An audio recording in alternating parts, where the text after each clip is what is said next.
Dependiendo de dónde esté localizada la enfermedad y lo extensa que sea, puede que tengamos que recurrir a suplementarnos con ciertos nutrientes.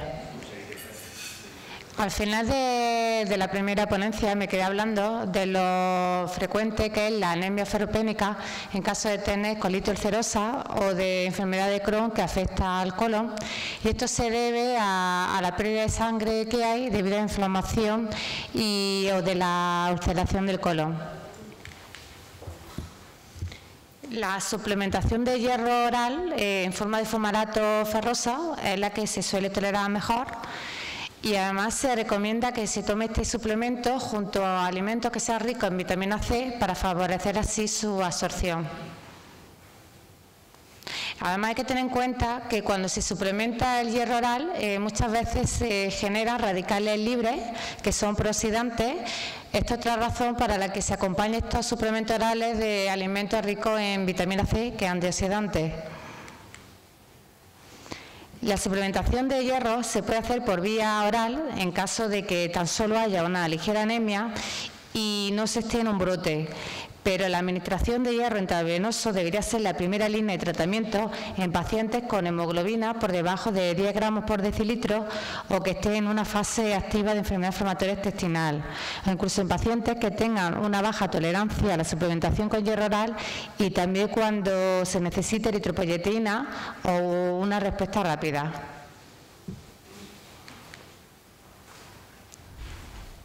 La administración de sulfato ferroso causa inflamación intestinal y disbiosis intestinal en ratones. Esto posiblemente se debe al hecho de que el hierro oral genera radicales libres e incrementa el estrés oxidativo, lo que potencialmente va a causar un daño celular y va a provocar una inflamación a través de la activación de un mediador que controla la transcripción del ADN. Además, en estos estudios se observó como el hierro dietético hemo, que es el que se encuentra presente en la carne, empeora la colitis inducida químicamente a ratones y ratas. Otros minerales a los que tenemos que poner atención debido a que es más frecuente su deficiencia en estas enfermedades son el magnesio, y con esto estoy dando una cosa para que toméis chocolate. También es importante el selenio, cuyo déficit a veces se manifiesta con manchas blancas en las uñas, pelo quebradizo, problemas de tiroides o un aumento en la frecuencia de las infecciones. El déficit de zinc también es muy frecuente, aunque es difícil valorarlo porque los niveles sanguíneos de zinc no se correlacionan bien con los depósitos del cuerpo.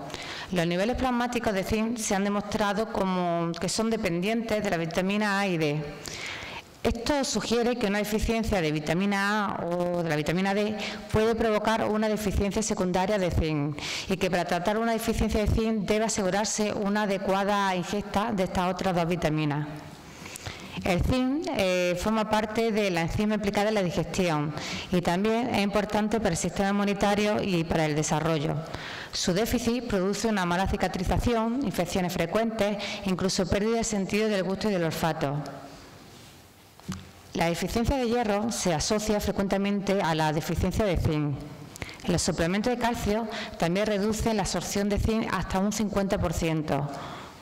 Los suplementos de ácido fólico también van a reducir la absorción de zinc.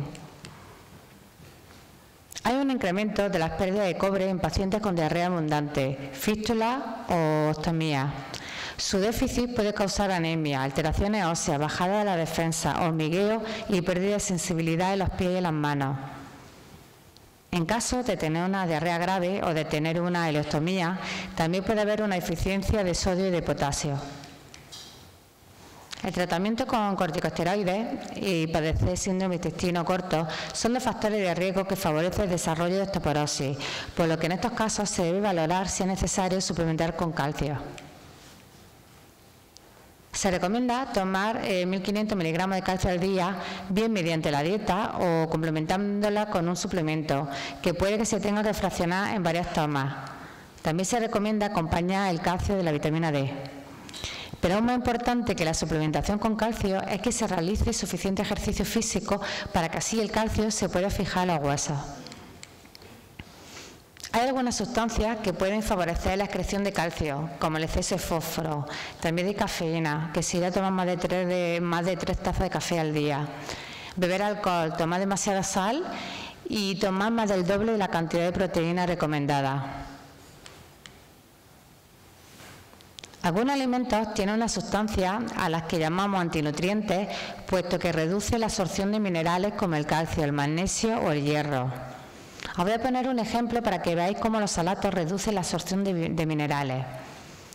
A pesar de que la espinaca contiene bastante calcio, se absorbe menos del 10% debido a la presencia de oxalatos, cuando lo normal es absorber alrededor de un 30% del calcio de los alimentos. Es recomendable seguir una dieta baja en oxalatos en el caso de enfermedad de Crohn, puesto que hay más riesgo de que se formen piedras en el riñón compuestas por oxalatos cálcicos. Y también es fundamental que se reduzcan los oxalatos en el caso de que se tenga síndrome de intestino corto. Debajo de las imágenes tenéis las cantidades de oxalatos que hay en cada 100 gramos de este alimento. Como veis, la espinaca es uno de los alimentos que tiene más cantidad de oxalatos. Los fitatos se encuentran principalmente en los cereales y su contenido puede verse reducido durante la fermentación con masa madre. Por eso se recomienda este tipo de panes artesanales en caso de que haya una deficiencia de calcio. Pero además, de esta manera también se reducen los fructanos, por lo que se va a producir menos problemas de gases. Cuanta más cantidad de masa madre se añada, menor será el contenido en fitato del pan resultante. Tenéis que tener en cuenta que los impulsores químicos o el bicarbonato que se utiliza para elaborar los panes industriales no van a reducir los fitatos. Cada vez se conoce mejor la asociación que hay entre la vitamina D y el desarrollo de la enfermedad inflamatoria intestinal. Por ejemplo, las personas que tienen más vitamina D tienen menos incidencia de Crohn. Además, también se ha observado que el déficit de esta vitamina aumenta la gravedad de la enfermedad, pudiendo incluso causar colitis severa. La vitamina D, además de ser fundamental para que se asimile bien el calcio, también tiene otras funciones muy importantes por su capacidad inmunoreguladora, gracias a que algunas células inmunitarias también tienen receptores para esta vitamina. También puede disminuir la inflamación intestinal e incluso su deficiencia se asocia a disbiosis del microbioma intestinal. Voy a dejar un momento estas referencias bibliográficas por si alguien tiene interés en aprender más sobre la relación entre la vitamina D y la enfermedad inflamatoria intestinal.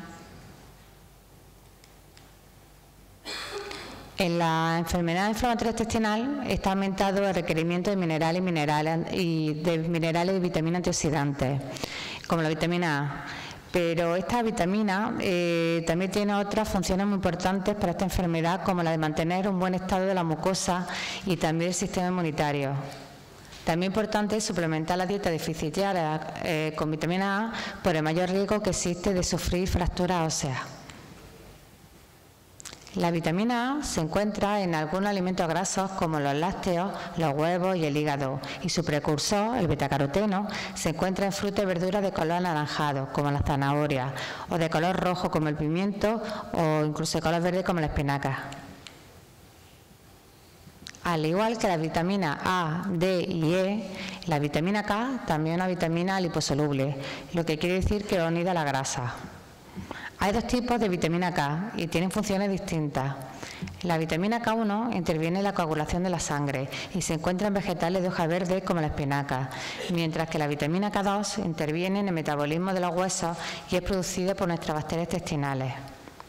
La K2 también se encuentra en algunos alimentos, sobre todo en productos fermentados, como el nato, que proviene de la fermentación de las semillas de la soja. Y también se encuentra en quesos como el Gouda o el Edam. Aproximadamente la mitad de los pacientes con la enfermedad inflamatoria intestinal van a presentar un déficit de ácido fólico, que es la vitamina B9. Este déficit puede deberse a que no se ingiera suficientes alimentos que contengan folatos o a que una gran parte del yeyuno, que es donde se absorbe, está afectada. El yeyuno es la segunda porción del intestino delgado. La deficiencia de ácido fólico también es muy común en los pacientes que estén tomando aminosalicilatos para reducir la inflamación, como por ejemplo la sulfasalacina, ya que este fármaco reduce la capacidad del organismo para absorber esta vitamina, por lo que sería recomendable que se tomara al día un suplemento de 1 miligramo de ácido fólico. Es especialmente importante que no se tenga déficit de ácido fólico cuando se está tomando algunos fármacos como la sulfasalacina o el metotrexato, ya que el déficit de esta vitamina podría incrementar los efectos colaterales que pueden tener estos medicamentos, como por ejemplo el aumento de la homocisteína, que se relaciona con la enfermedad vascular, la demencia e incluso el Alzheimer.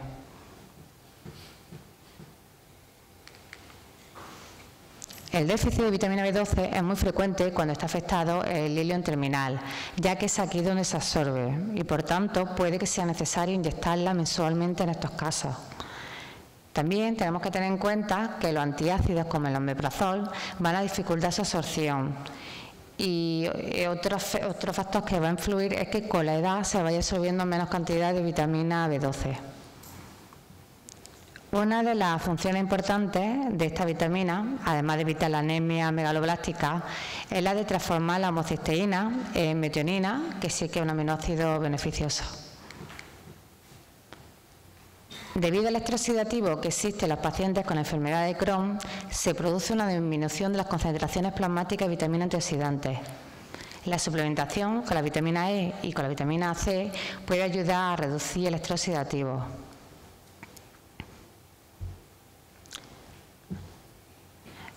Antes de seguir, me gustaría hacer un inciso, y es que no se debe tomar ningún tipo de suplemento vitamínico por vuestra cuenta. Por ejemplo, en el caso de la vitamina C, lo que hace es que aumenta la absorción de oxalatos, y ya habéis escuchado antes que tiene más riesgo de que se formen cálculos de oxalato cálcico. Así que si no es muy necesario suplementarla, deberéis tener cuidado y deberéis estar siempre supervisados por un médico o un nutricionista. La vitamina C también tiene una función inmunológica e incluso regeneradora. Incluso va a facilitar la absorción de hierro. Esta vitamina es termolábil y se puede perder con el cocinado del alimento. Así que siempre que se tolere, es recomendable tomar las frutas y verduras poco cocinadas. El selenio, junto a la vitamina C, ayuda a contrarrestar la oxidación causada por los radicales libres, los cuales están aumentados en las enfermedades debido a la inflamación que hay. Con la diarrea y los vómitos se pierde magnesio y potasio, por lo que si se produce con demasiada frecuencia puede llegar a ocasionarse un déficit. El tratamiento con prednisona también puede producir un déficit de potasio. Un estudio observó cómo la terapia conjunta de mesalamina con la suplementación de ácidos grasos poliinsaturados disminuyó en 1/3 el índice de recaída en niños con enfermedad de Crohn.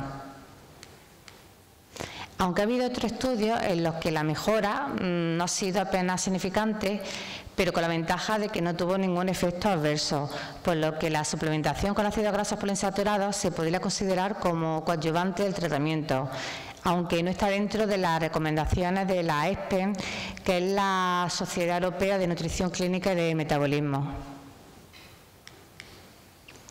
La glutamina es el sustrato energético de elección de las células de intestino delgado, mientras que el butirato es el combustible de elección de las células del colon.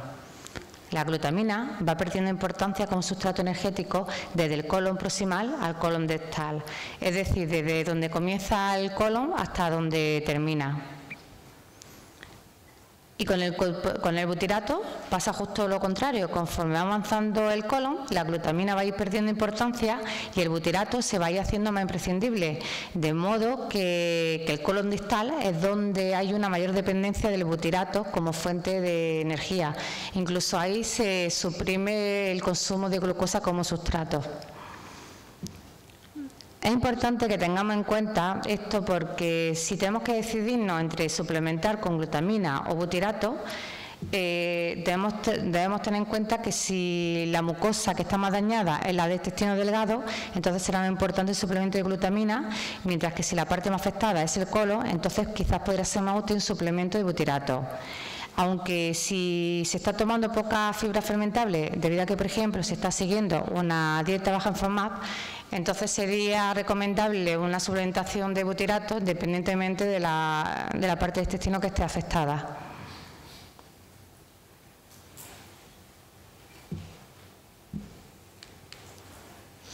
La glutamina tiene un papel importante en el mantenimiento de la integridad de la mucosa y de la barrera intestinal. Por eso sería potencialmente beneficiosa su suplementación, ya que en la mitad de los pacientes con enfermedad de Crohn se ha descrito que hay un aumento de la permeabilidad intestinal que podría ser importante en la patogenia de la enfermedad. Aunque no parece que la suplementación con glutamina sea eficaz para inducir la remisión en pacientes con enfermedad de Crohn activa. Además, a pesar de que en estudios in vitro y en animales se ha visto como la glutamina es un apoyo significativo para las enfermedades intestinales, no se ha visto de forma tan clara en los estudios con humanos, por lo que todavía no forma parte de las recomendaciones de tratamiento de la enfermedad inflamatoria intestinal. En general, la suplementación con la glutamina es bastante segura, aunque puede estar contraindicada en algunas enfermedades, como por ejemplo la enfermedad hepática, ya que la conversión de glutamina a glutamato y a amoníaco podría empeorar la encefalopatía hepática. En pacientes con colitis ulcerosa se ha descrito un descenso de las bacterias productoras de butirato y esto se ha relacionado con la patogenia de la enfermedad. La administración de suplementos orales de butirato ha demostrado efectos antiinflamatorios en el colon en estudios realizados con animales y se ha observado que atenúa la inflamación intestinal. La suplementación con curcumina podría ayudar a reparar la mucosa intestinal debido a su potente antiinflamatorio. En un metaanálisis se observó cómo aumenta el índice de remisión de la colitis ulcerosa cuando se utiliza en combinación con la mesalazina. De hecho, parece que el suplemento de curcumina por sí solo no es efectivo. Es necesario que se combine junto con la mesalazina.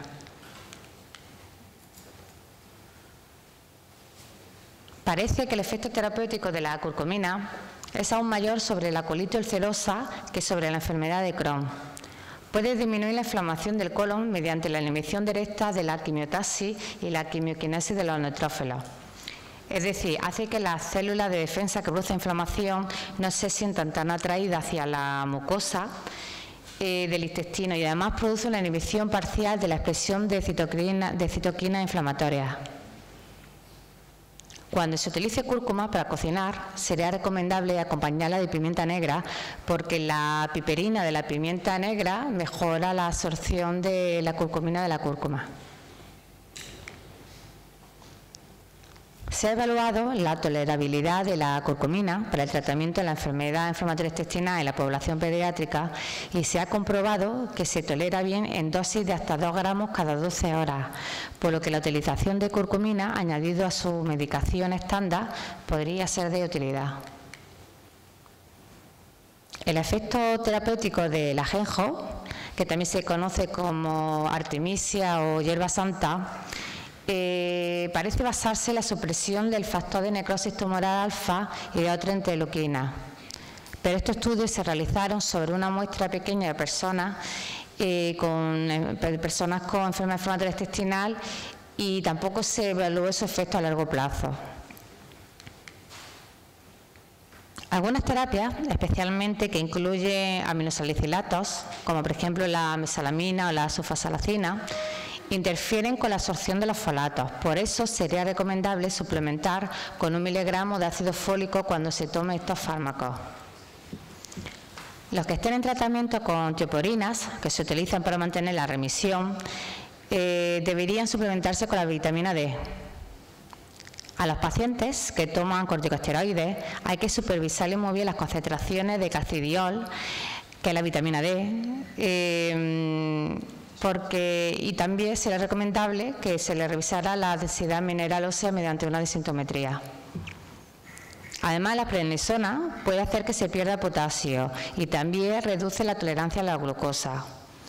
Esto no quiere decir que vaya a producir síntomas digestivos cuando se tome glucosa, al igual que la intolerancia a la fructosa. Esto quiere decir que si se toma glucosa puede dar un pico de azúcar en la sangre, lo cual es bastante perjudicial. En el caso de que haya diarrea crónica, si no se repone suficientemente los líquidos, aparte de verse afectada la tensión arterial, también puede afectarse los riñones. De hecho, las personas que tienen diarrea con mucha frecuencia también suelen tener mayor incidencia de cálculos renales. Si no se tiene intolerancia a la fructosa, se puede tomar una manzana pelada rallada, esperando un poquito para que se oxide, y de esta manera los taninos que contiene pueden ayudar a aliviar la diarrea. Incluso también se podría tomar la piel de unas nueces que contienen también taninos.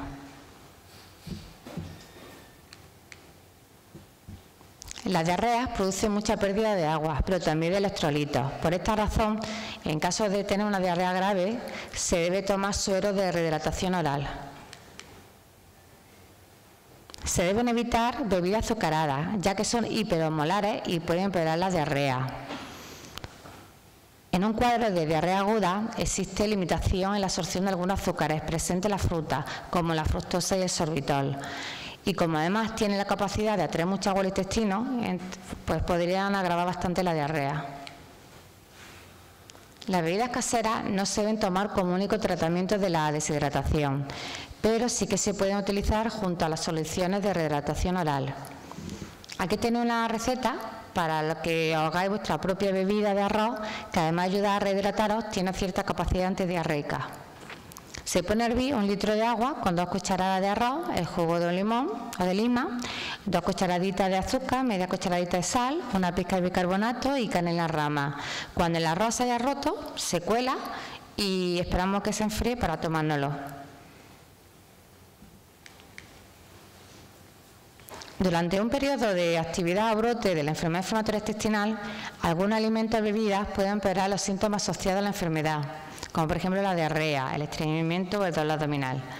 Se recomienda llevar un registro de aquellos alimentos que afecten negativamente de manera reiterada para luego poder comentarlo con el dietista nutricionista antes de eliminarlo de la dieta, ya que su eliminación puede suponer una alteración del estado nutricional. Por ejemplo, si se elimina la leche y sus derivados, pues será necesario incorporar otros alimentos que sean fuentes de calcio y de vitamina D.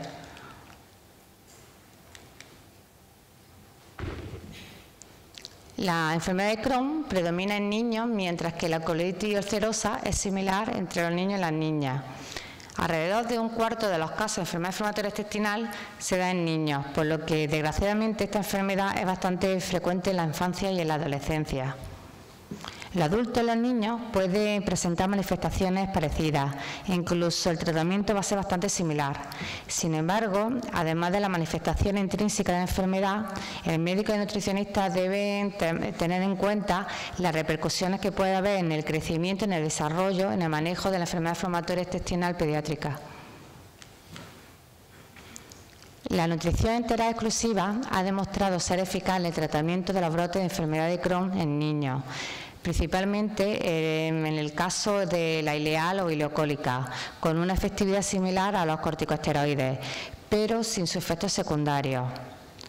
El problema es que, aunque tiene buenos resultados iniciales, se acompaña luego de altas tasas de recaída, por lo que se recomienda iniciar concomitantemente con algunos inmunomoduladores, como por ejemplo la osteoporina, como terapia de mantenimiento posterior.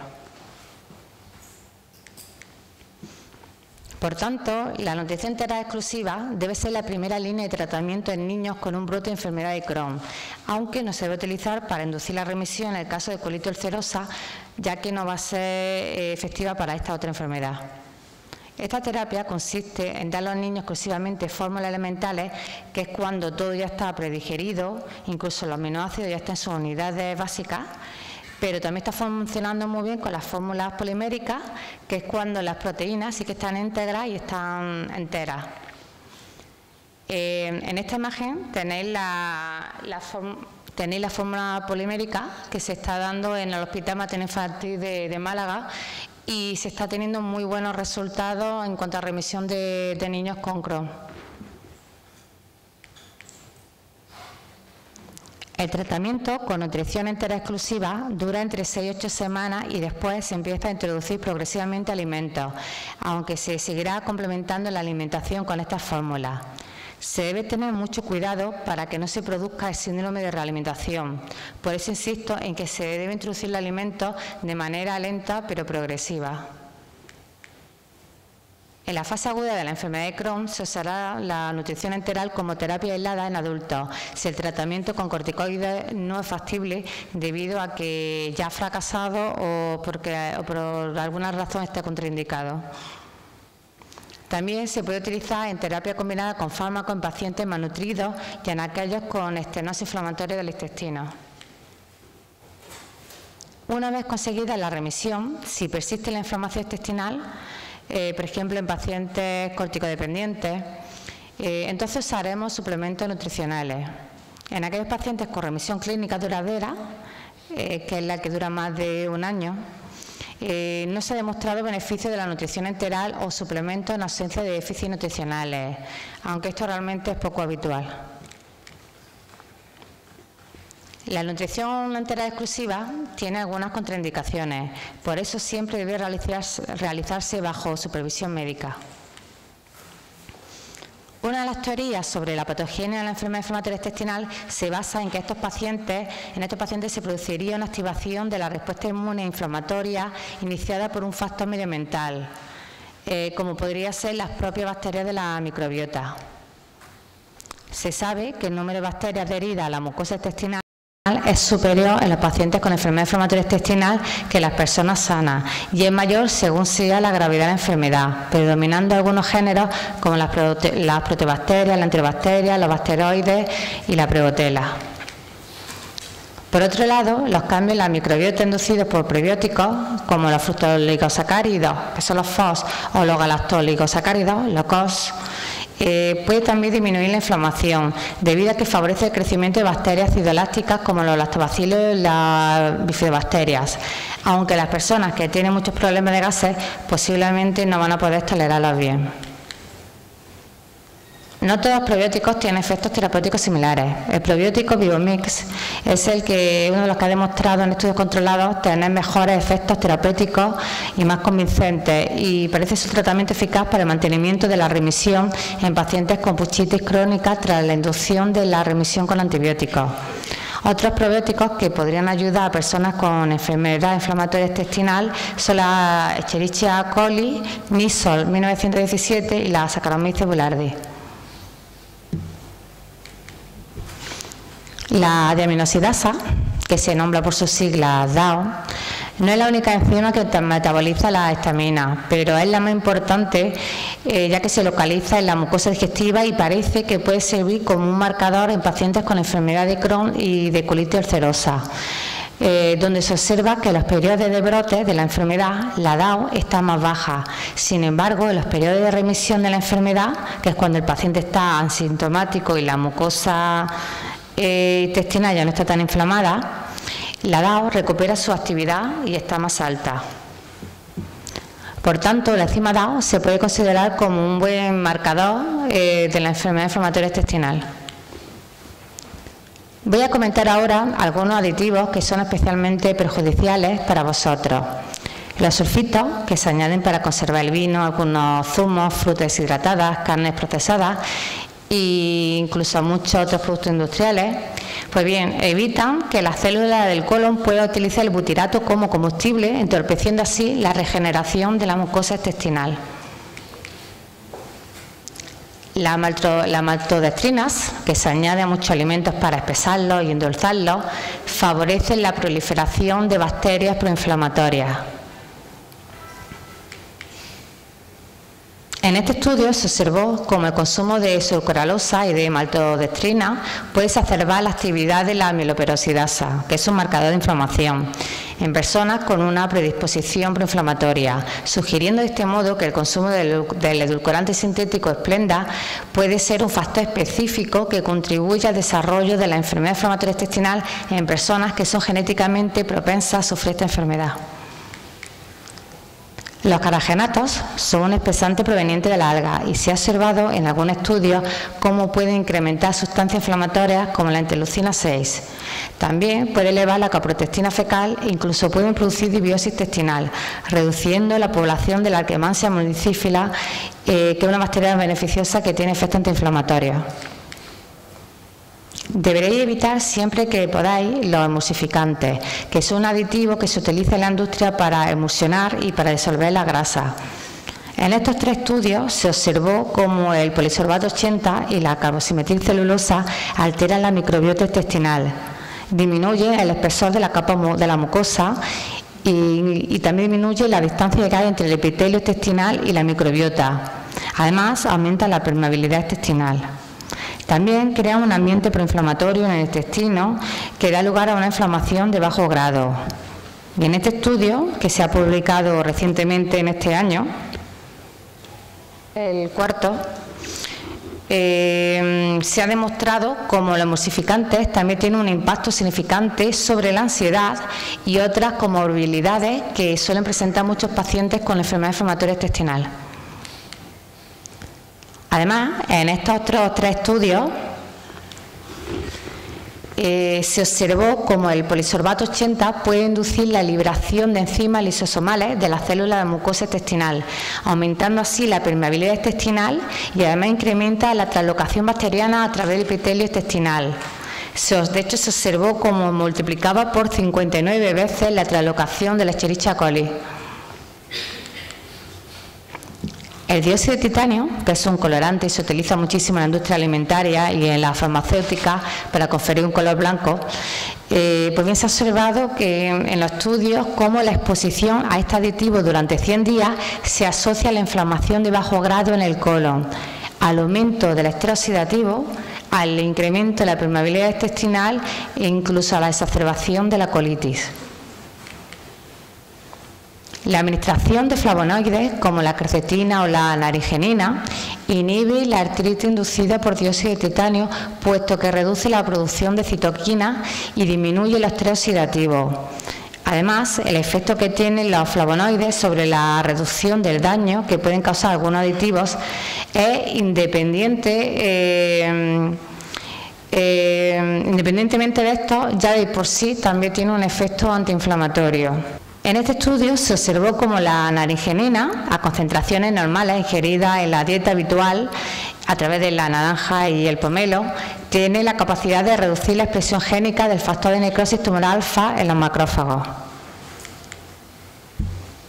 El bifenol A es un químico que se utiliza mucho en los envases alimentarios y se ha observado en estudios con ratas cómo el bifenol A dosis más bajas de lo que está establecido como dosis diarias tolerables, incluso así ya es capaz de inducir hiperpermeabilidad intestinal.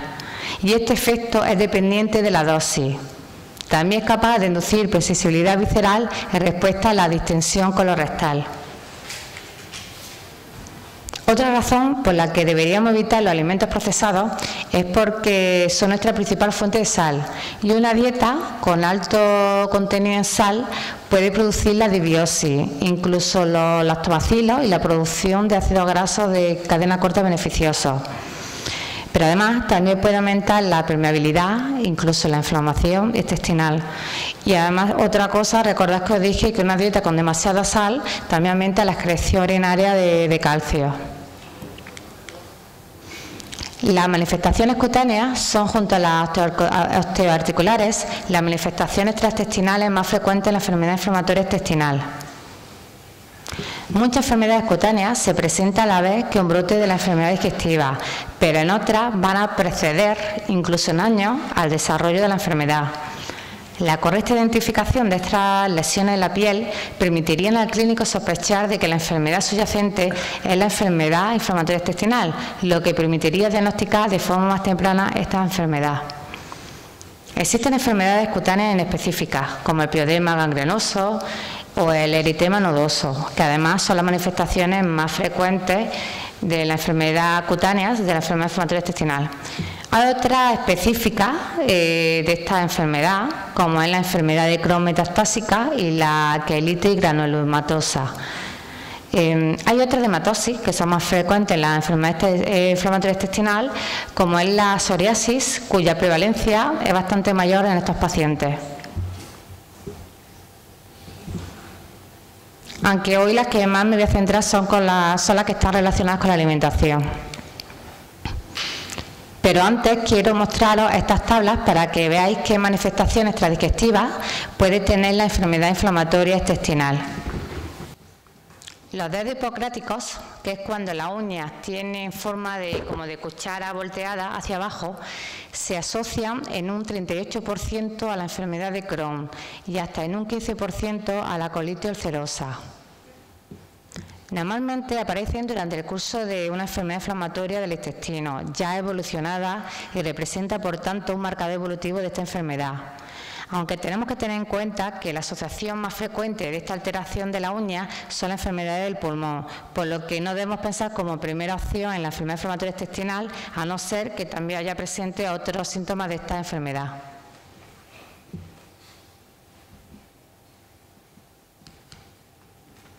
El síndrome de dermatosis artritis asociada al intestino es un proceso que se manifiesta en pacientes sometidos a cirugía de derivación intestinal a consecuencia de la formación de una asa ciega. En el interior de esta bolsa intestinal se produce un sobrecrecimiento bacteriano que libera antígenos a la circulación, los cuales forman complejos inmunitarios que se depositan en el tejido sinovial de las articulaciones de la piel.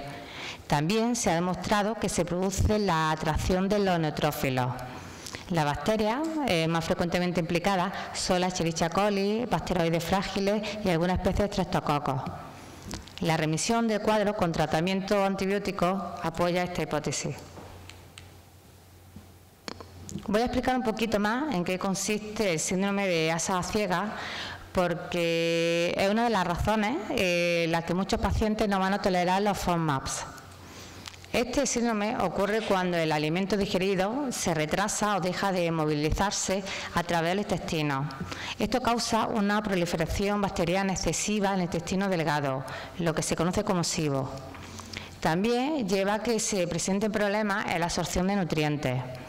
Si esas bacterias consumen demasiada vitamina B12, puede producirse anemia megaloblástica y si se consumen sales biliares, entonces también puede producirse una diarrea por malabsorción de grasa.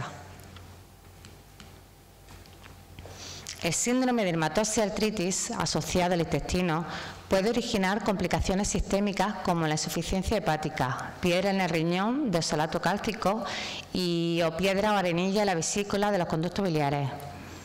A causa de la diarrea persistente secundaria a este proceso y a la propia actividad de enfermedad inflamatoria intestinal, se van a desarrollar o se pueden desarrollar trastornos derivados con la malabsorción, como podéis ver aquí en este recuadro, donde tenéis enfermedades de la piel que pueden derivarse de la malabsorción intestinal. Por ejemplo, la deficiencia de la vitamina B6 se asocia a la inflamación con úlceras en la boca, así como inflamación de la lengua. Y la deficiencia de riboflavina, que es la vitamina B2, se asocia a quelitis angular, que es la inflamación de las comisuras de la boca. También la deficiencia de zinc puede producir dermatosis. Con dermatosis me refiero a enfermedades de la piel. Y recordad que os comenté en la primera charla que se estima que la mitad de los enfermos con Crohn tiene esta deficiencia. El estrés causa una activación de los mastocitos más pronunciada en pacientes con enfermedad inflamatoria intestinal en remisión prolongada que en controles sanos. Además, el estrés aumenta la glucemia y disminuye la capacidad de regeneración del organismo. Por ejemplo, una persona que esté estresada va a tardar más en cicatrizar una herida y también va a tardar más en reparar su mucosa intestinal. También el estrés altera el sistema inmunológico y puede desencadenar un brote. Por eso es fundamental que aprendamos a gestionar el estrés y, por ejemplo, se puede practicar yoga o técnicas de relajación que incluyan meditación, ya que también podría ser de ayuda. Y eso es todo. Muchas gracias por su atención.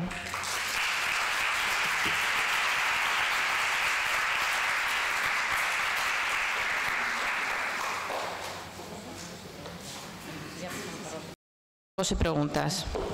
Me paso con el micrófono y vais levantando la mano.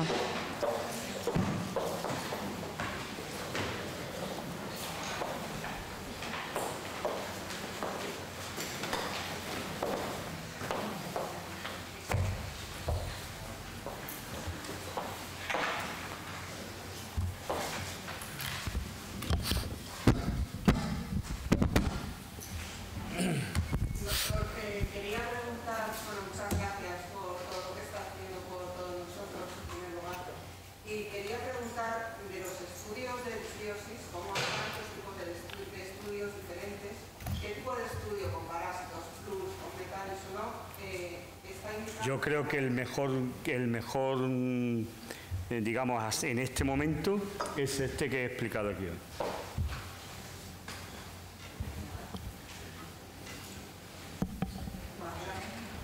Yo pienso que el del Instituto de Microecología ha sido bueno durante un tiempo, pero yo lo considero ya que está un poco obsoleto. Y el instituto, el otro, si quiere te hago mis comentarios luego apartes.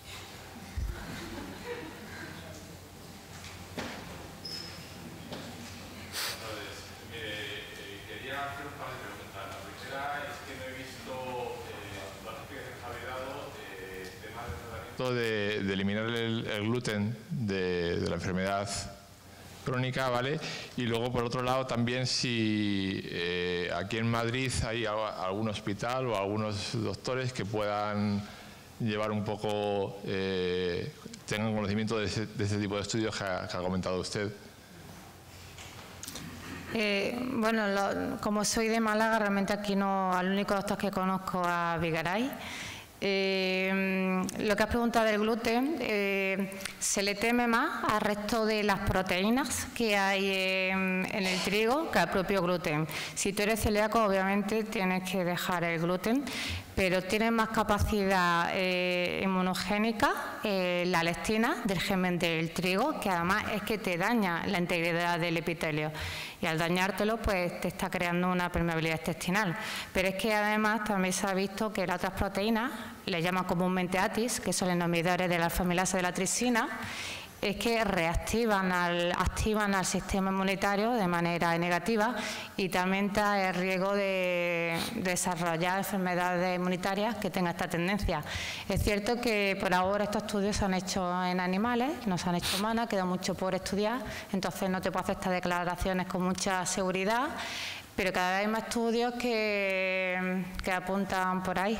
Entonces yo lo que quitaría no ya el gluten, sino el trigo. Clarísimamente. La avena, por ejemplo, tiene gluten, pero no habría por qué quitarla si se te ha descartado clarísimamente que no es celíaco. Bueno, no habría un problema. Lo tomaría si tienes problemas fermentativos, más de un cuarto de bol de taza, que es lo que se suele tolerar, pero no importa. O espelta.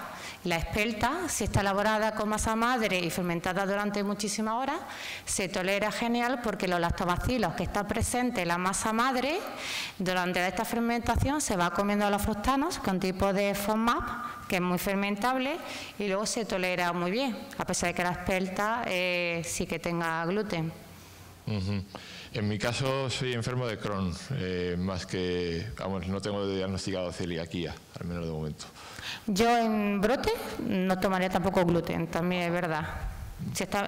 Es que la dieta es muy distinta según esté en brote, incluso si el brote es leve, moderado o grave, así está en remisión. De hecho, cuando uno está en remisión, si no tiene estos otros síntomas de intestino irritable, la dieta puede ser, normal no, especialmente saludable, porque seguramente la base de todo esto es un problema de disbiosis. Entonces, tienes que comer más sano para aprovechar en este momento, para tomar más fibra alimentaria y arreglar la disbiosis. Aprovecha el momento de remisión para comer aún mejor. Y utilizar estos suplementos que habla Blas o lo que ha comentado para arreglar la disbiosis. ¿Más preguntas?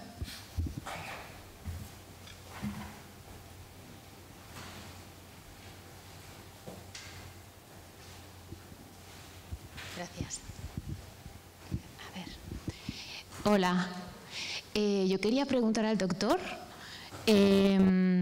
si, a ver, en mi caso concretamente apunta que tengo un sobrecrecimiento bacteriano con producción de sulfuro de hidrógeno y en alguna publicación que he leído que usted nos ha aportado, dicen que ya se está utilizando un método de detección de sulfuro de hidrógeno, al menos a nivel de investigación, por el grupo del doctor Pimentel, y no sé si ya se está haciendo algún tipo de detección a nivel clínico en algún sitio o si por ahora no. Sí, te contesto. Hace una semana ha habido en Estados Unidos el congreso que tienen todos los años los gastroenterólogos. El doctor Pimentel y su equipo han presentado muchas cosas que tendremos que hablar porque se está cambiando un poco el concepto no del tratamiento sino más de cómo se produce el SIBO, con una serie de trabajos que está haciendo. Es decir, está cogiendo a los pacientes, le está haciendo un aspirado intestinal de todo el intestino delgado, le está sacando biopsia, le está sacando sangre y están haciendo una serie de estudios. Pero sobre el SIBO del sulfuro de hidrógeno no ha dicho absolutamente nada.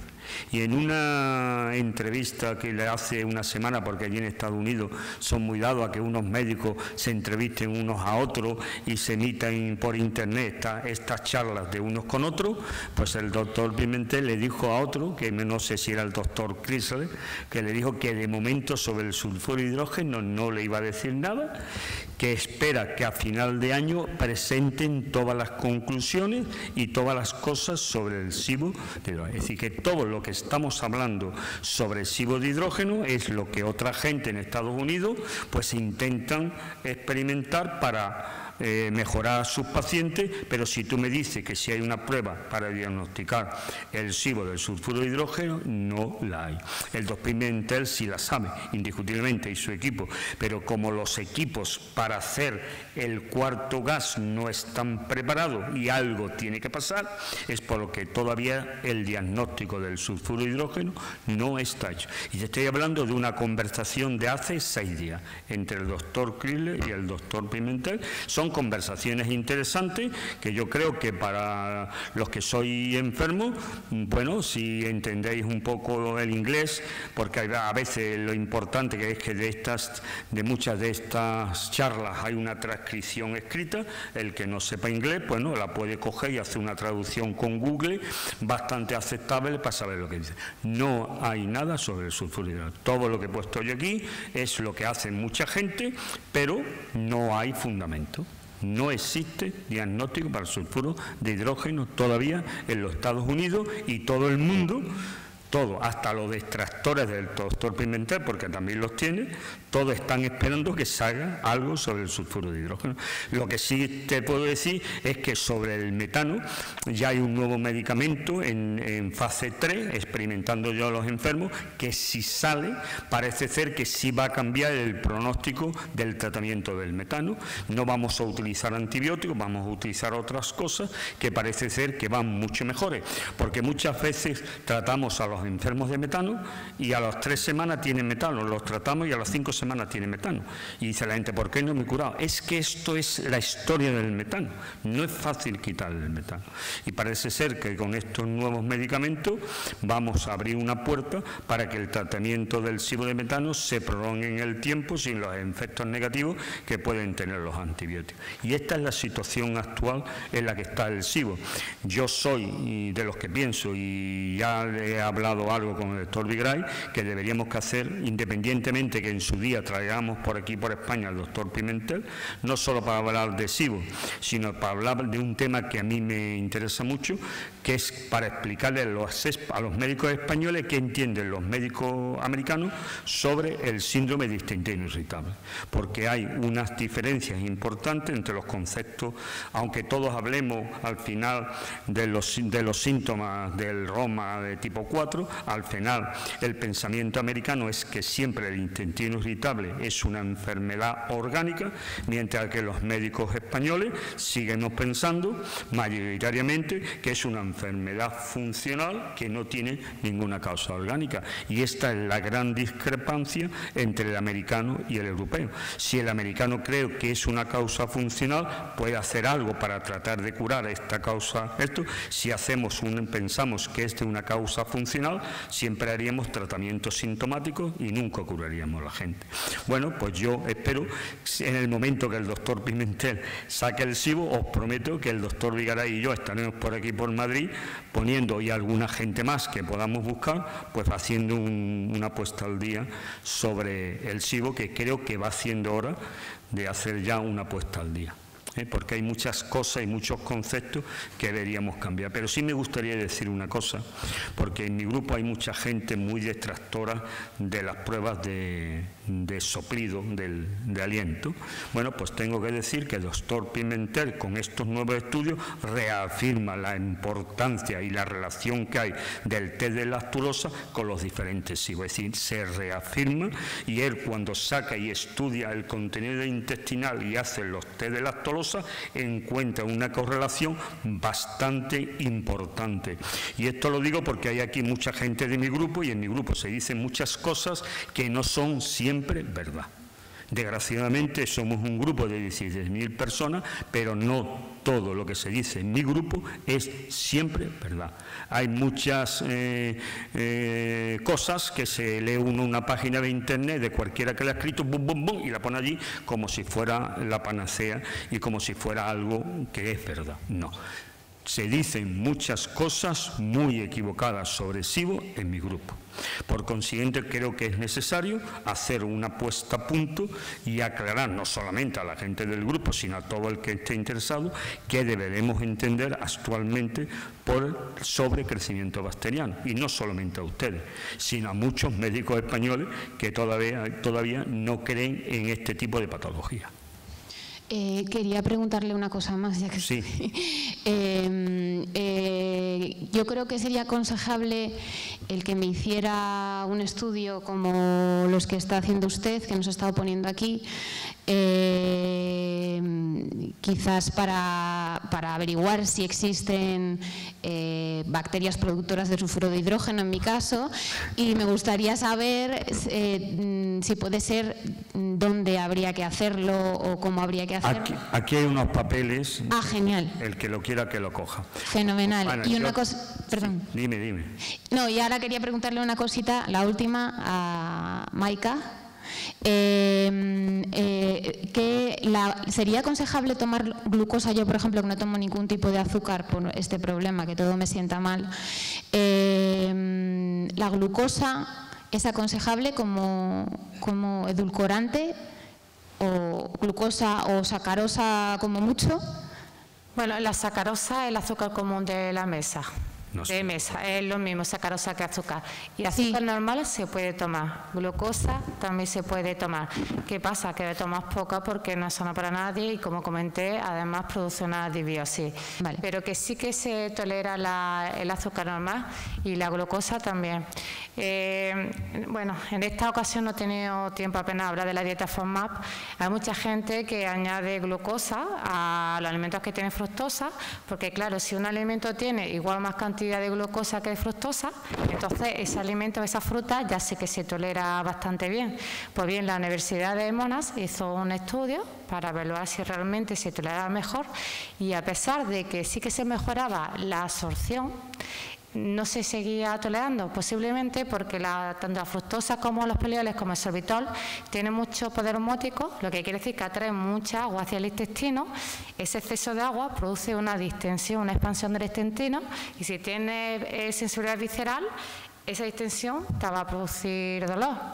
¿Yo por qué no lo voy a tener intolerancia? Porque yo puedo tener una así, que no me duele, y otra persona con la mínima distensión que produce ese exceso de agua ya le duele, a pesar de que luego lo absorba perfectamente ese azúcar.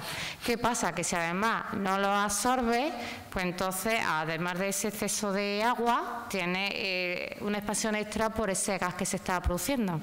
Y además, otra cosa, hay mucha gente con esta fruta, con fructosa o sorbitol, le da diarrea. ¿Por qué? Porque esa agua adicional, cuando llega al intestino grueso, va a acelerar el tránsito intestinal, va a hacer la heces más líquida y posiblemente le va a dar una diarrea si no tiene este control intestinal que la persona sana sí que se tiene.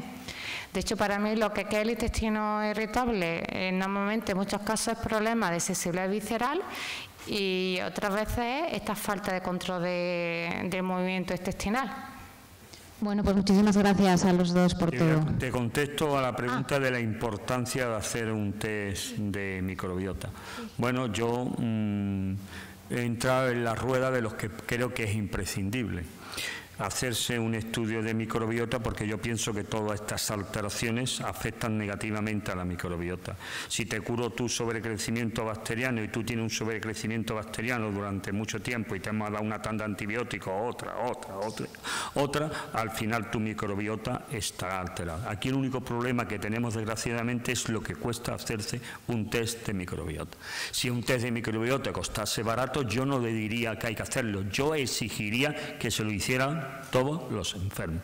Pero como no estamos en el caso que esto es aún caro, pues yo no puedo exigirle a la gente, sabiendo cómo está hoy la vida, que se gaste un cierto dinero si no tiene posibilidad económica. Pero si quitamos el valor económico, yo creo que no es necesario. Yo creo que no solamente es necesario, es imprescindible. ¿Qué? Hola, muchas gracias a los dos por vuestro tiempo. Nada, quería hacer una pregunta al doctor. A la hora de realizar el test de aliento, ¿qué precauciones hay que tomar si se está tomando, por ejemplo, probióticos? ¿Usted recomendaría hacer un periodo previo a hacer el test para que no se vea alterado por estar tomando estos probióticos o no importaría? Si yo voy a hacer un estudio de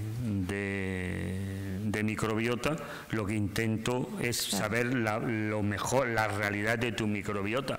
Si tú te estás hinchando de probióticos, no voy a ver la realidad de tu intestino. Claro. Entonces habría que dejar los probióticos. La discusión está en el tiempo, porque muchas veces lo que dudamos es si yo me tomo un probiótico, ¿qué tiempo va a permanecer en mi intestino? ¿Lo voy a eliminar a los 7 días, a los 10 días, a las 2 semanas, o se va a quedar conmigo? El que se quede contigo para siempre, a mí no me importa que esté ahí, pero ¿y los que no se quedan? Que permanecen ahí contigo me pueden modificar un poco algunas cosas. Entonces yo siempre aconsejo, yo creo que es aconsejable no tomar probióticos antes de hacer un estudio de microbiota. Los pareceres pueden ser muy diferentes, pero yo creo que me lo puede modificar en algunos aspectos. Muchas gracias.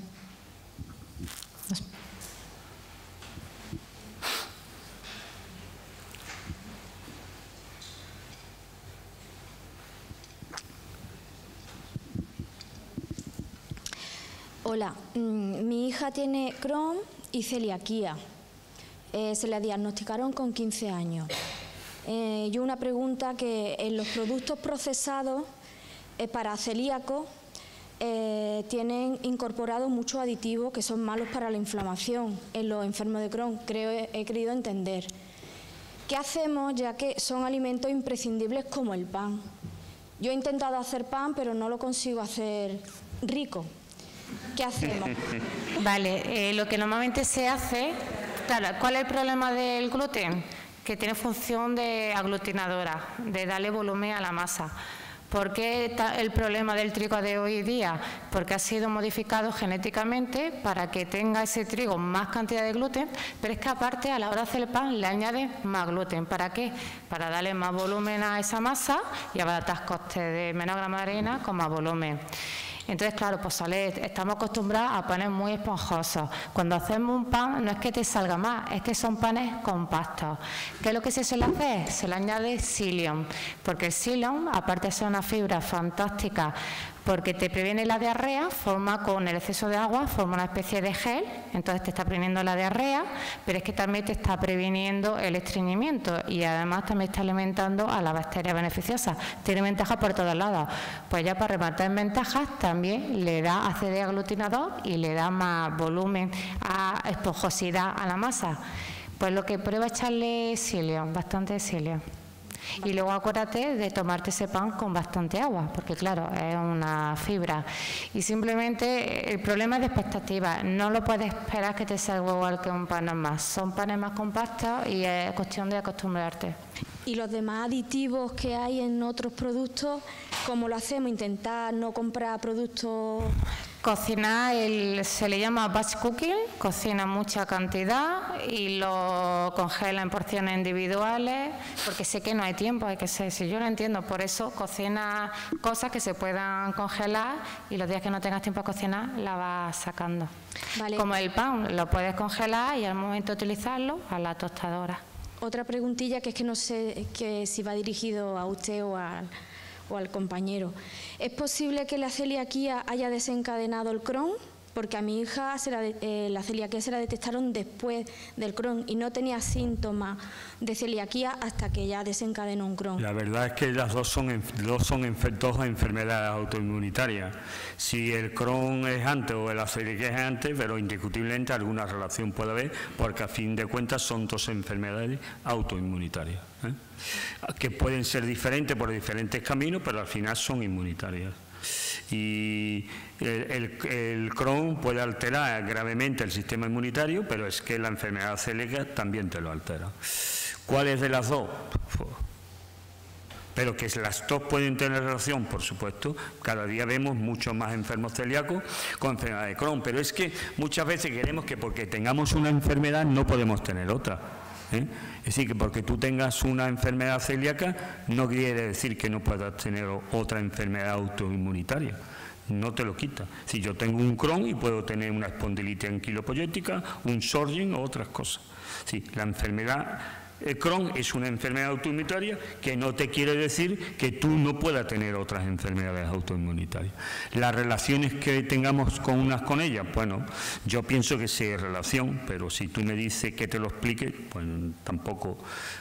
una explicación exacta no hay. Hay teoría, hay hipótesis, pero que el tema es que muchas veces creemos que porque tengamos una enfermedad ya no podemos tener otra. No. Puedes tener muchas enfermedades al mismo tiempo, Y otra pregunta, ya la última. Mi hija está tomando Humira y eso le ha hecho, parece ser que le ha bajado defensa y ha tenido 5 procesos gripales este invierno que le han tenido que mandar 5 veces antibióticos. Y mi pregunta es si es bueno que tome probióticos justo al par del antibiótico o después, y si puede tener la flora alterada por eso. Vamos a ver. El problema es que el enfermo de Crohn tiene una microbiota alterada. Eso ya lo sabemos, no hay que discutirlo. La pregunta está, si yo soy un enfermo de Crohn y me caigo en manos de un médico, ¿será capaz de mejorar mi microbiota? ¿O siempre mi enfermedad de Crohn será suficiente para que yo nunca pueda curarme microbiota? Y si yo consigo tener una fase de remisión de 2 o 3 años, durante ese periodo ¿se me podrá mejorar mi microbiota? Bueno, pues no lo sé, porque... No hay estudios, ¿no? Yo creo que no hay estudios donde diga hemos cogido a 100 enfermos de Crohn en fase de remisión o en el brote, le hemos hecho esto y gracias que le hemos mejorado su microbiota, se ha mejorado. No lo hay. Entonces, estamos, y yo no quiero ser muy duro con esta palabra, estamos jugando. A veces jugamos. A ver qué pasa. Pero si no jugamos a ver qué pasa y nos quedamos quietos y contemplamos nuestros estudios de microbiota que son maravillosos, ¿para qué hacemos? Para poner un diagnóstico muy bonito. El clínico tiene que buscar caminos. Con el tiempo, algunos caminos serán realidad y en otras veces, como hemos ocurrido muchas veces en la medicina, hemos pensado que algo era estupendo y al cabo del tiempo no era tan estupendo. Pero es que además tu hija tiene una enfermedad celíaca. La enfermedad celíaca también tiene otra alteración de la microbiota. Entonces tenemos 2 enfermedades ahí puestas que si tú no tienes la enfermedad celíaca muy controlada y haces una dieta perfecta, pues te seguirá afectando. Entonces tienes 2 enfermedades que te alteran tu microbiota. Bueno, yo no sé si haciendo un estudio y sentándose y profundizando podíamos hacer y mejorarte. Yo no lo puedo prometer, no creo que nadie te lo prometa, pero hombre, bueno, pues puede intentar hacerte un estudio a tu hija de microbiota, intentando que no estemos en una fase de brote, bueno, intentar hacer algo. Pero si tú me dices si esto va a ser maravilloso, yo no te lo sé contestar. Vale, muchísimas gracias. Hola, buenas tardes. Yo vengo porque, perdón, quería para el doctor la pregunta.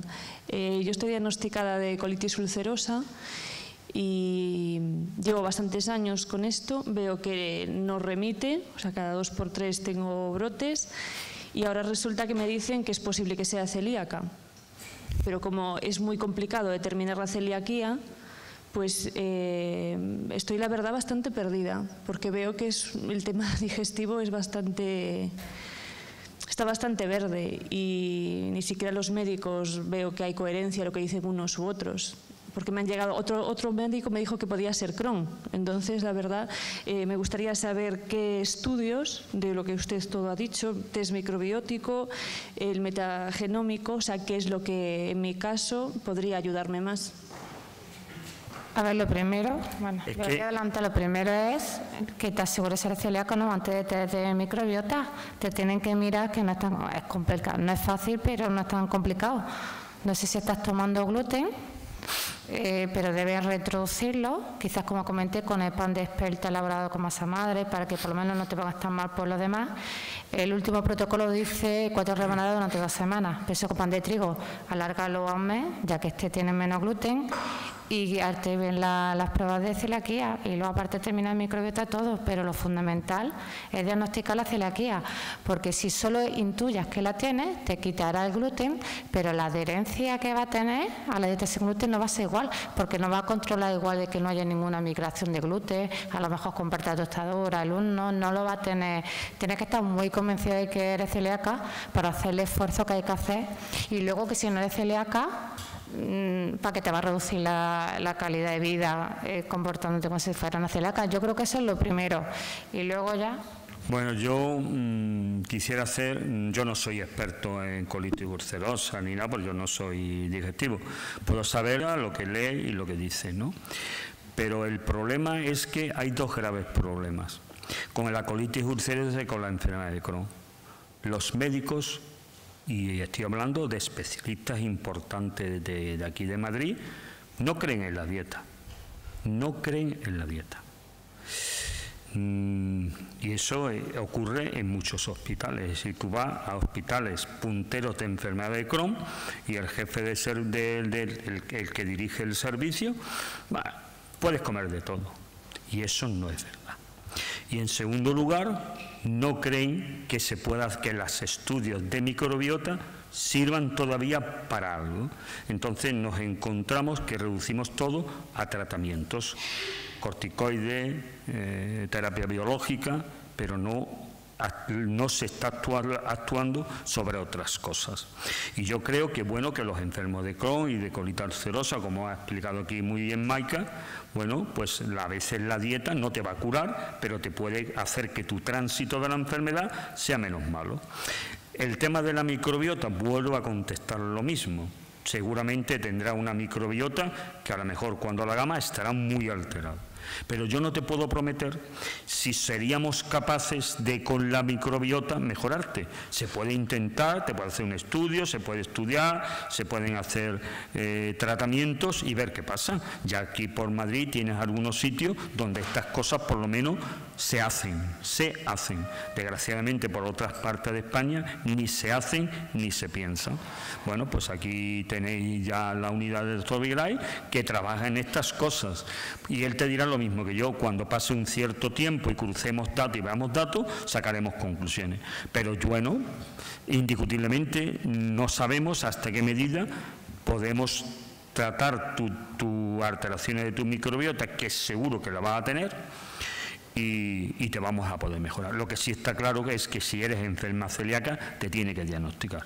Y el diagnóstico de la enfermedad celíaca, lo que pasa es que en este país todavía no se hace correctamente. Y ese es el problema. Y yo lo trato de decir, y lo digo muchas veces, tanto así que yo estamos pendientes de a ver si somos asociación para hablar con la Consejería de Salud de Andalucía, porque las cosas no se hacen bien. Es que ese es el problema. Empezando por el test genético de celiaquía, que ya está explicado suficientemente que el de Q2 y el de Q8 no es suficiente.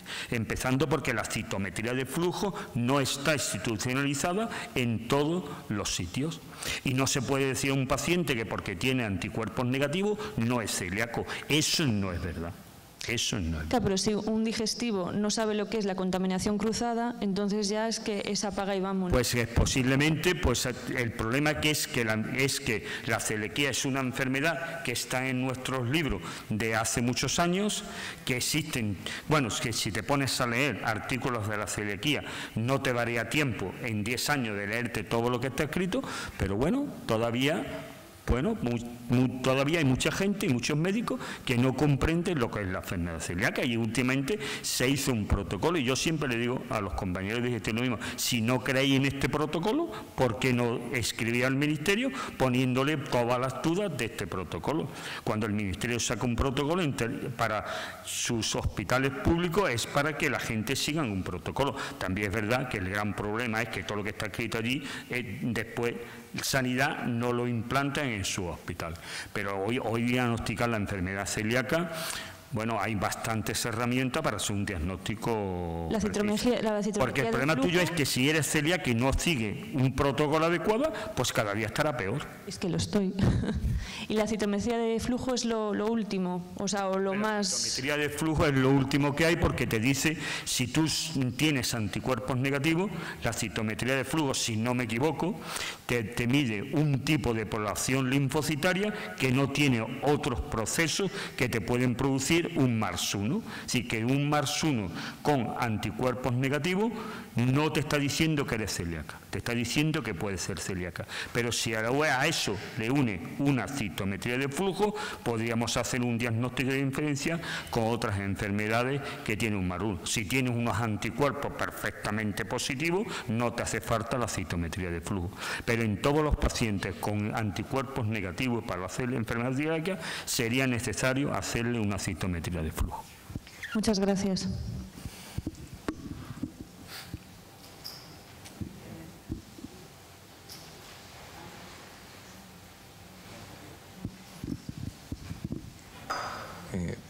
Buenas tardes. Entiendo que la enfermedad de intestino inflamado tiene consecuencias, entiendo que previas y posteriores cuando ya está diagnosticado. ¿Cuáles son las enfermedades que más habitualmente, digamos, son prevalentes, previas y posteriores? Me refiero, por ejemplo, a temas como ansiedad o temas de inmunodeficiencia, etcétera. Y lo digo un poco, pues también por ver si se puede hacer prevención, ¿no?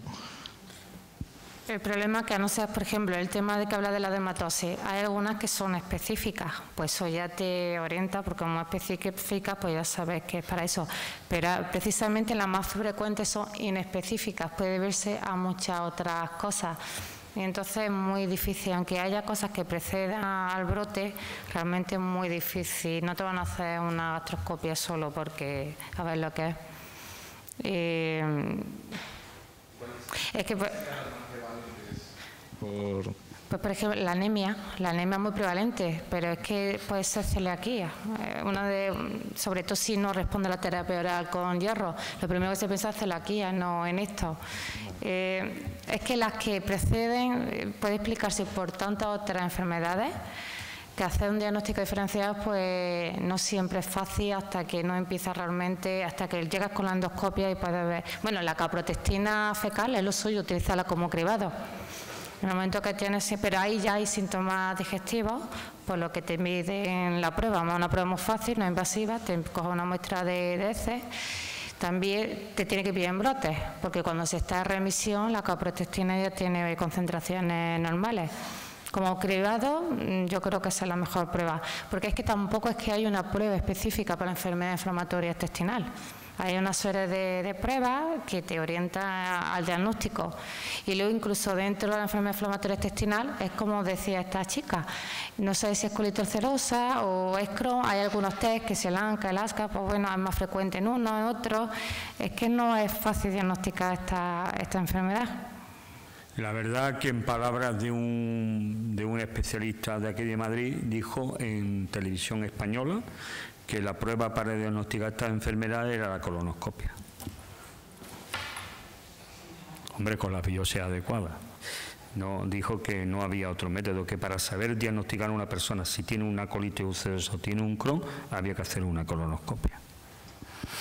Eso dijo en Televisión Española una de las gente que se considera que saben más de enfermedad de Crohn aquí en Madrid. Hola. Es que no hay un marcador. Yo creo que no hay un marcador que yo diga, con este marcador usted va a ser una enfermedad de Crohn. Ella aquí ha expuesto muchas cosas, bueno, que yo tampoco soy especialista en Crohn, ¿eh? Bueno, otra cosa que se puede hacer es pedir la sangre oculta en heces, que no solo te alerta de esto, sino también si a lo mejor tiene algún pólipo precanceroso. En cualquier caso, es buena pedir la sangre oculta en heces, aparte de la caprotectina fecal. Sí, pero al final estamos en eso. Pero igual, no, claro. Pero ya utilicé el cribado para no hacerle la colonoscopia. A ver, si tiene síntomas, habría que hacérsela, desde luego. Bueno, buenas tardes. Muchas gracias por su tiempo y por su información. Aquí. Bueno, yo tengo que decir a la gente que hay un equipo bastante majo en el Hospital La Paz. Además es multidisciplinar. Hace poco estaba en unas charlas como estas. Yo no tengo ninguna enfermedad, lo tiene mi chica que no ha podido venir. Y se lo voy a comunicar, todo lo que he oído y he visto aquí. Mi pregunta, bueno, me gustaría equivocarme, pero creo que el doctor Blas es muy optimista, diciendo que en 12 meses tendremos algo más que saber. Por supuesto, algo más que saber, pero estamos en pañales. Es la prehistoria de esto. Hace 10 años esto ni existía en la medicina. Bueno, mi pregunta es que me ha resultado curioso cuando en sus exposiciones decía no, es que tiene más, menos estas bacterias, tal. ¿Cuál es el criterio que se sigue para saber cuál es la proporción de bacterias que debe tener? En el organismo tenemos millones de bacterias. No solo 2000 y pico, millones. Y no se saben ni los filos que hay, yo creo que ni se sabrá. A no ser, como ha dicho usted, la bioinformática actúe, haya un buen modelaje y se utilice ese ordenador que van a montar ahora en Barcelona, que es el segundo más grande de Europa. A lo mejor con eso podríamos conseguir algo. Gracias. Nosotros tenemos un equipo que estamos construyendo de 22 armarios, de 22 armarios. Es decir, que es capaz de procesar lo que usted quiera. Cuando nosotros procesamos aquí, nosotros determinamos lo que hay en heces, todo lo que hay en heces, con el nombre y apellido. Si es una cepa que se llama cepa Bacteroidetes 342, aparecerá con Bacteroidetes 342. Y lo que a veces no sale es porque posiblemente aún no estén identificados. Pero nosotros sí somos capaces de identificar todos los filos que tiene un paciente. Aquí hemos visto pacientes que tenían 10 filos, pacientes que tenían 19 filos y pacientes que tenían 29 o 38 filos. Es decir, nosotros sí lo sabemos, claro que sabemos. ¿Cómo que no lo vamos a saber? Sí lo sabemos. Lo que hay en las heces, porque las heces no es el 100% de lo intestinal, es una representación aproximada. Pero si el paciente tiene 5.000 bacterias, yo le daría el nombre de las 5.000 bacterias que hay, con el apellido. Y el problema que tenemos ahora, y que estamos tratando de solucionar, es a empezar a hablar de metaboloma. Porque cuando comprendamos realmente qué es lo que hacen nuestras bacterias a nivel intestinal, y cuando empecemos a hablar de redes, de las llamadas famosas redes, podemos ver las implicaciones de unas bacterias con otras. Ahora hablamos, como ya le he dicho, es tan alta, está baja, parece que esto, y cuando sacamos las cifras no nos las inventamos, lo que hacemos es una revisión exhaustiva de todo lo que se ha publicado y vamos buscando unas cantidades aproximadas, que yo, si usted me dice sean perfectas, yo no le puedo asegurar que sean perfectas, pero no están basadas en una invención, están basadas en una revisión exhaustiva de la bibliografía. Pero ahora, con estos estudios, ya no estamos hablando de géneros, que es muy importante, porque antes, hasta ahora en España hablábamos de género, pero incluso gente que hacen lo que se llama un estudio utilizando el ribosoma 16S. Nosotros no utilizamos ningún artefacto. Nosotros procesamos todo el ADN, todas las cadenas de ADN que hay en las heces, sin poner absolutamente nada. Y esas cadenas de ADN, desgraciadamente, gracias a la bioinformática y gracias, y esto hay que decirlo, a unas bases que hay en Norteamérica, nosotros comparamos el ADN determinado con estas bases que hay en Norteamérica que están al día. Y gracias a esto sabemos lo que usted tiene. Todo, no todo lo que hay en las heces, no en la realidad al 100% de su intestino, pero hasta ahora todo el mundo estamos manejando las heces como una expresión de lo que está ocurriendo, no al 100%, pero por lo menos tener una idea. Y sí, entonces sí sabemos lo que sí me puede usted decir realmente es, bueno, pues esta bacteria ¿qué hace? ¿Para qué sirve? ¿Con qué interactúa? ¿Sirve sus metabolitos? ¿Son buenos para estas bacterias y malos para aquellas? Bueno, pues por eso estamos dando un paso más en el metaboloma. Y yo le prometo que dentro de 12 meses vamos a estar aquí hablando de metaboloma. Ya lo veremos. Si me equivoco o no, el tiempo lo dirá. Pues quizás nosotros, aunque parezca mentira, estamos mucho más avanzados en este tema que mucha más gente.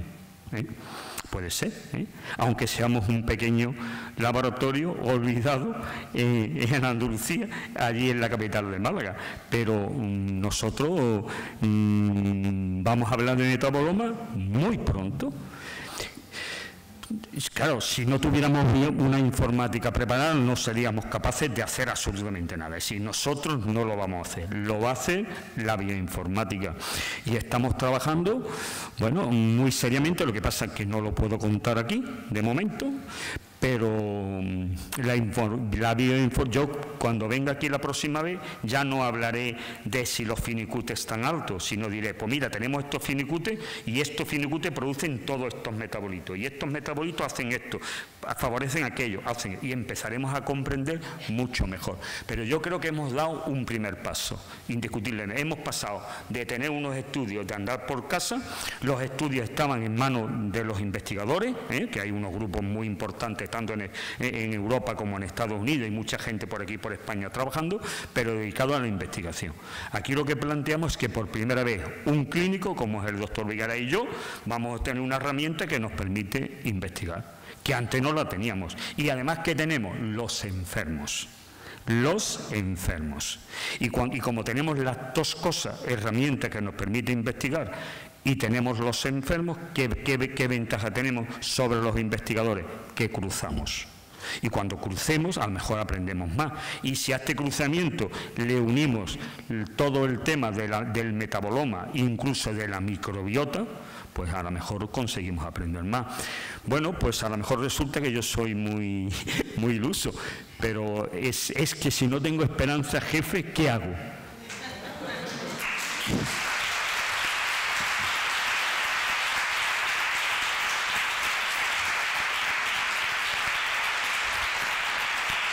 Todos los que están aquí sentados mayoritariamente lo que buscan es esperanza. No, yo vendría aquí y le puedo contar una película maravillosa, y si no doy esperanza,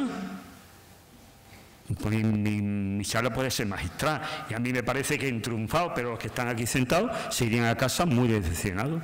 Si yo digo que tenemos un fruto inmediato dentro de 15 años, pues entonces, bueno, bien, interesante, para la gente, a ver si me tengo algún hijo que le toca esta mala suerte. Pero aquí estamos, los clínicos tenemos que dar esperanza, porque si no damos esperanza, todos estos van a su casa esta tarde, se me deprimen, la serotonina se pone peor y todos se me ponen mucho peor. Entonces, transmitir ilusión es fundamental para que los que están aquí sentados tengan y comprendan que no lo vamos a curar a todos, ¿eh? No vamos a hacer, yo ya soy muy mayor, tengo 69 años y no he curado, cuando era urólogo no curaba a toda la gente, pero yo sí creo que podemos llegar a mucha gente a que puedan llevar una vida casi normal. Se tendrán que tomar una pastillita, como se toma un diabético, tendrá que ir de vez en cuando a una remisión, pero por lo menos podrá salir a la calle, relacionarse con sus amigos y tener una vida social, porque uno de los problemas que tiene esta enfermedad es que se pierde la vida social. Y eso hunde a muchas personas. Hay muchas personas que no pueden trabajar. Bueno, pues yo tenía chicas que no podían trabajar y tenía abogadas que en medio de un juicio no sabía continuar. Sí, se quedaban en blanco y no sabía qué decir. Y era porque tenía todo, era al problema que ya conocemos mucho aquí, que los americanos llaman neblina mental. Bueno, pues ya no tiene neblina mental, ya puede volver ahí a su juicio y seguir trabajando. Y gente que no podía estudiar, la hemos mejorado y ya vuelven a estudiar. Sí, que vamos a ir dando pasos poco a poco para ir recuperando ciertos aspectos de la gente hasta que, bueno, llegamos a un cierto... Y yo tengo 69 años y espero durar por lo menos hasta los 75, y este es el plazo que pienso, en este plazo tenemos que curar a mucha gente.